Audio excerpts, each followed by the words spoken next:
So for step 35, front dampers 1, this is pretty much the same step that we did when we worked on the rear shocks. So we've got to grab a few things here, the cylinders, the O-rings, our oil, and then we're going to end up attaching the connector here to the piston rod. So there are the O-rings, there's our piston rods, and there are the pieces that we need for this step. So I'll set this up and we'll put this together.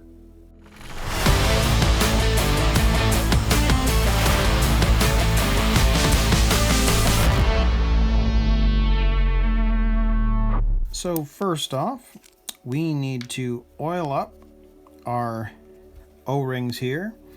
So I'm going to put a little dab on here, just like that, rub it around in my fingers, and we're going to put one in there, and then we'll take the other one, same thing, put a little oil on there, rub it around in my fingers, and then we're going to put that on top, just like that.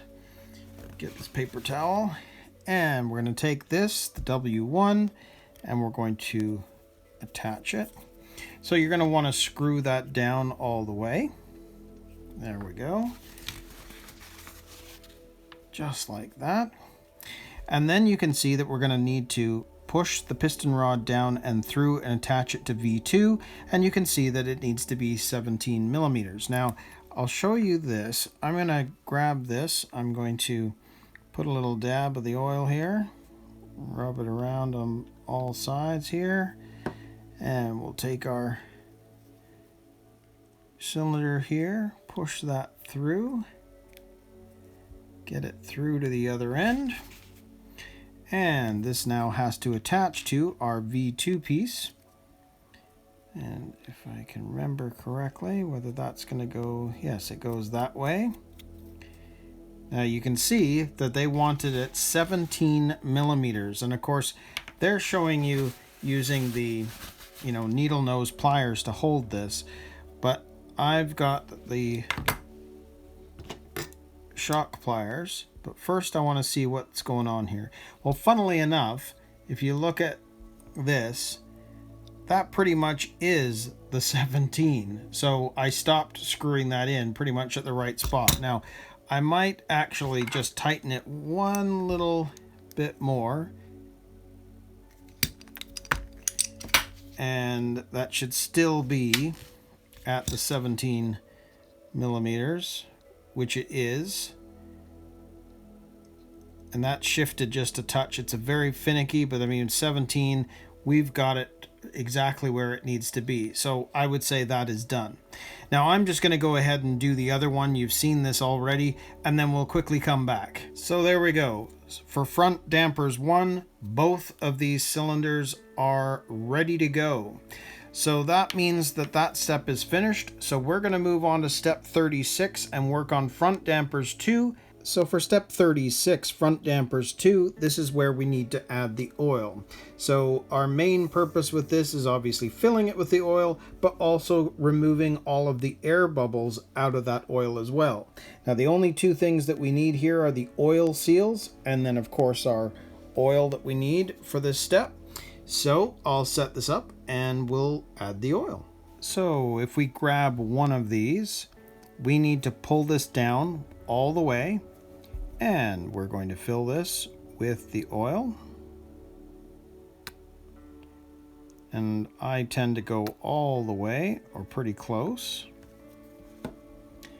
And now we've got to go up and down with the piston rod, slowly removing all of the air bubbles. Now you can see that there are some little ones in there. So we're just trying to push as much of that air out and to the top so that it can escape.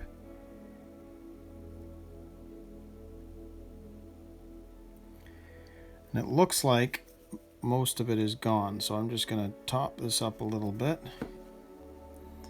You'll see why in a minute.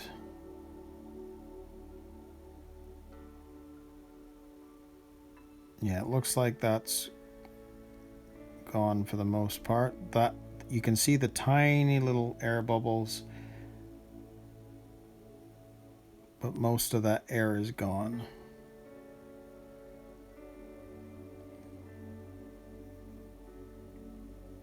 Okay, so what we need to do is get the oil seal on there. So what I'm going to do is wrap the paper towel around there for a second, because we need to collect the excess oil so it's not running everywhere. I'm going to grab an oil seal, put it on top, and push. So all of that oil is now running down the paper towel and down my fingers as well. I'm just going to push that aside, make sure that that is down. It is. So now we can grab one of our caps, the W2s, put that on top, and then we're going to tighten this all the way. Make sure it's nice and tight. And I know there's still some little bit of extra oil on there. That's okay. So now we've got our oil-filled shock cylinder, and you can see that it's got a little bit of pushback. It's kind of acting like a bit of a gas chamber now, which is why you want to fill the oil all the way to the top to make sure that there's no air in there when you're actually putting these together. So that actually works well and gives it a bit of a pushback there. So again, not going to walk you through the next one. It's the exact same thing. So I'll finish putting the oil in the next one and quickly come back. So there we go. Both cylinders are now full of oil. So step 36 is complete, and we can move on to now step 37. And we're going to work on front dampers 3 and add the springs and the tensioners. So for step 37, front dampers 3, well, essentially all we're doing is adding the springs to this. But you can see that there are 3 different versions of this, V7, V6, and V4, and each have a different width. And they are for altering the ground clearance. Well, I think for starters, I'm going to go with V7, and we'll go with the strongest ground clearance, so the highest ground clearance. If in fact that's not correct, we'll pop that off and we'll put something else in. But for the purposes of this build, let's use V7. So you can see that there are the springs, there's our shocks from the previous step, and there's our pieces, and this is the V7, which is a little bit deeper. So it's just going to give us a little extra ground clearance. So I'll set it up and we'll put the springs on. So this isn't going to take much time at all, really. You can see with these tensioners, one side has the mold marks, one side does not. I tend to put them at the top just so that it's not seen. It's a quirk.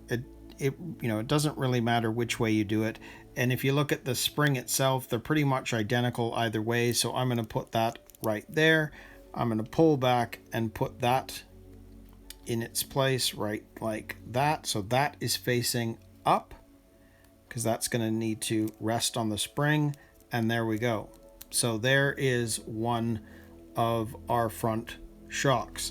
So again, same thing, grab the other one, grab our tensioner essentially, pop that on there, pop our spring on, pull that up, slide this over. Again, that's facing up, that's facing down to go over our connector. And there we go. There is spring 2. So there are our front dampeners. They feel pretty good. And because they sort of have a soft kind of feel, I might actually like the fact that I've gone with the V7, giving it the better ground clearance. We'll see, because they still feel soft, and they'd feel even softer if we didn't use that one. But I'm happy with that. So that would be step 37. So that means we're finished with that. So we're going to move on to step 38 and start working on the front axles.